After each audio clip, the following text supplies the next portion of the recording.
దగ్గరికి అయ్యేటంత వరకు ఉడికించుకున్న తర్వాత మనము స్టవ్ ఆపేసి కొత్తిమీర ఉంటే కొత్తిమీర గార్నిష్ చేసుకోవాలండి. ఇంకా లాస్ట్లో సాల్ట్ అనేది సరిపోయిందా లేదా చూసుకోవాలి. సాల్ట్ కారం అనేది మీరు తినేదాన్ని బట్టి వేసుకోండి. నేనైతే ఇలా గ్రేవీతో కావాలి కాబట్టి ఇలాగైతే దింపేసుకుంటున్నాను. చూడండి ఇప్పుడైతే నాకైతే ఇలా అయితే దింపేసుకున్నాను. చూడండి ఇంత గ్రేవీతో చాలా చక్కగా ఈ ఎండు రొయ్యల కర్రీ అనేది రెడీ అయిపోయింది. మంచి టేస్టీగా ఉండే ఈ ఎండు రొయ్యల కర్రీ అయితే మీరు కూడా ఒకసారి ట్రై చేయండి. ఎలా చేస్తారనేది కూడా మన కామెంట్ సెక్షన్లో కామెంట్ చేయండి. అలాగే మీరైతే ఏ విధంగా చేస్తారనేది. ఇంకా ఎండు రొయ్యలు కానీ ఎండు చేపలు కానీ ఇష్టపడే వాళ్ళు చాలా ఈజీగా టేస్టీగా ఇలా అయితే తయారు చేసుకోండి. ఇప్పుడు ఈ గ్రేవీ కర్రీకి కావలసినవి చూసేద్దాం. ముందుగా ఒక గిన్నెలోకి 1/2 కప్పు ఎండు రొయ్యల్ని, 2 బాగా మగ్గిన టమాటాలని, 2 ఉల్లిపాయల్ని మీడియం సైజు తీసుకుని శుభ్రంగా కడిగి కట్ చేసి పెట్టుకోవాలి. అలాగే 4 పచ్చిమిర్చిని, 2 రెమ్మల కరివేపాకును కూడా శుభ్రంగా కడిగి ఇలాగ రెడీ చేసుకోవాలి. పచ్చిమిర్చిని కూడా కట్ చేసుకోవాలి. ఇప్పుడు మనం గ్రేవీకి టమాటాలని అలాగే ఉల్లిపాయలను కూడా మిక్సీ గిన్నెలో వేసుకొని ఇలా పేస్ట్ లాగా పట్టుకుని తీసుకోవాలి. అలాగే ఎండు రొయ్యలని శుభ్రంగా కడిగి తీసుకోవాలి. ఇసుక ఉంటుంది కాబట్టి శుభ్రంగా కడిగి తీసుకోవాలి. ఇది వచ్చేసి మనకి చిన్న రొయ్యలు కాబట్టి వీటిని చిన్న రొయ్యి పొట్టు అని పిలుస్తారు. వీటికి తల తోక అంటూ ఏమీ కనిపించదు కాబట్టి డైరెక్ట్గా మనము వాటర్లో వేసి కడిగేసుకోవడమే. వీటికి తల తోక అంటూ తీయడానికి ఏమీ ఉండదు. ఇప్పుడు ఇవన్నీ ఇలా రెడీ చేసి పెట్టుకున్నాక మనము ఇప్పుడు కర్రీ తయారీ చేసే విధానాన్ని చూసేద్దాము. ముందుగా ఒక కడాయిని తీసుకుని స్టవ్ పై పెట్టి స్టవ్ ఆన్ చేసుకుని 3 టేబుల్ స్పూన్లు నూనె వేసి నూనె వీటెక్కిన తర్వాత ముందుగా కడిగి పక్కన పెట్టుకున్న రొయ్యలను వేసి ఇలాగా సన్నని మంట మీద దోరగా వేపించుకోవాలి. కాస్త దోరగా వేగిన తర్వాత మీ వీలుని పెట్టి ప్లేట్లోకి తీసుకోవడమా లేదంటే ఇలా నేనైతే డైరెక్ట్గా ఇందులోనే పచ్చిమిర్చిని కరివేపాకుని వేసి వేపించుకుంటున్నానండి. అలాగే మీకు ఇలా కాదు అనుకుంటే ఒక ప్లేట్లోకి వేపించుకున్న రొయ్యలను తీసేసుకోండి. కాస్త వేగిన తర్వాత నేనైతే ఇంకా ఈ పచ్చిమిర్చి కరివేపాకుని అయితే వేసేసుకున్నానండి ఎగుతున్న రొయ్యల్లోకి. ఇప్పుడు ఈ పచ్చిమిర్చి కరివేపాకుతో పాటు మరి కాస్త ఎగుతాయి రొయ్యలు అనేది. ఇలా వేగిన దాంట్లోకి ఒక 1/2 స్పూను అల్లం పేస్ట్ని కూడా వేసుకున్నాను. ఇప్పుడు అల్లం పేస్ట్ని కూడా ఈ రొయ్యలతో పాటు బాగా వేపించుకుంటున్నాను.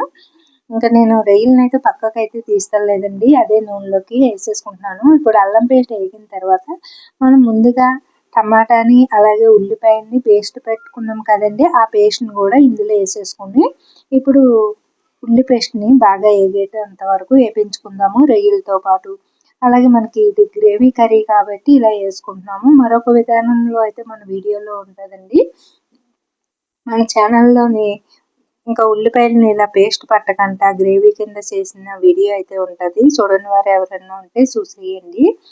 ఉల్లిపాయలను కట్ చేసి టమాటాలను బాగా మగ్గిన టమాటాలను కట్ చేసుకుని కూడా వండుకోవచ్చు ఈ కర్రీ అనేది. ఇప్పుడైతే నేను గ్రేవీ కర్రీ చూపిస్తున్నాను కాబట్టి ఇప్పుడైతే ఈ గ్రేవీని బాగా వేపించుకోవాలి. మధ్యలో ఒకసారి మూత పెడితే ఇలాగ వాటర్ అనేది వచ్చి ఈ ఉల్లి పేస్ట్ అనేది వేగిందన్న సూచనగా నూనె అనేది పైకి తేలుతుంది. చూడండి ఇలా వేగిన ఈ ఉల్లి పేస్ట్లోకి మనము తినేదాన్ని బట్టి కారము, సాల్ట్, అలాగే చిటికెడు గరం మసాలా, చిటికెడు పసుపు వేసి ఇలా అంతా కలిసేటట్టు బాగా వేపించుకోవాలి. అలాగే ఇష్టం ఉంటే కొద్దిగా ధనియాల పౌడర్ వేసుకోండి, లేదు కొత్తిమీర ఉందనుకోండి మీరు లాస్ట్లో కొత్తిమీర చల్లుకుని దింపేసుకోవచ్చు.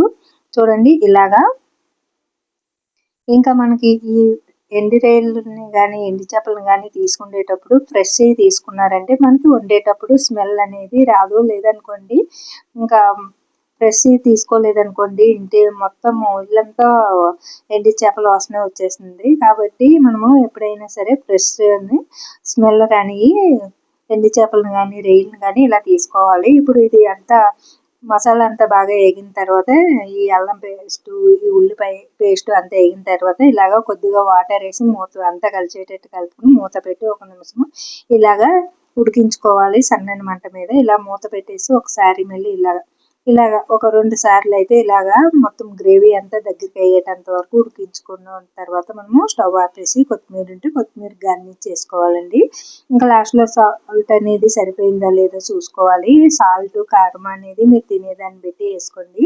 నేనైతే ఇలా గ్రేవీతో కావాలి కాబట్టి ఇలాగైతే దింపేసుకుంటున్నాను. చూడండి ఇప్పుడైతే నాకైతే ఇలా అయితే దింపేసుకున్నాను. చూడండి ఇంత గ్రేవీతో చాలా చక్కగా ఈ ఎండు రొయ్యల కర్రీ అనేది రెడీ అయిపోయింది. మంచి టేస్టీగా ఉండే ఈ ఎండు రొయ్యల కర్రీ అయితే మీరు కూడా ఒకసారి ట్రై చేయండి. ఎలా చేస్తారనేది కూడా మన కామెంట్ సెక్షన్‌లో కామెంట్ చేయండి. అలాగే మీరైతే ఏ విధంగా చేస్తారనేది. ఇంకా ఎండు రొయ్యలు కానీ, ఎండు చేపలు కానీ ఇష్టపడే వాళ్ళు చాలా ఈజీగా, టేస్టీగా ఇలా అయితే తయారు చేసుకోండి. ఎంతో టేస్టీగా గ్రేవీతో చాలా బాగుంటుందండి ఇలా చేస్తే. మరి ఈ వీడియో నచ్చితే లైక్ చేసి, షేర్ చేసి మన ఛానల్ సబ్స్క్రైబ్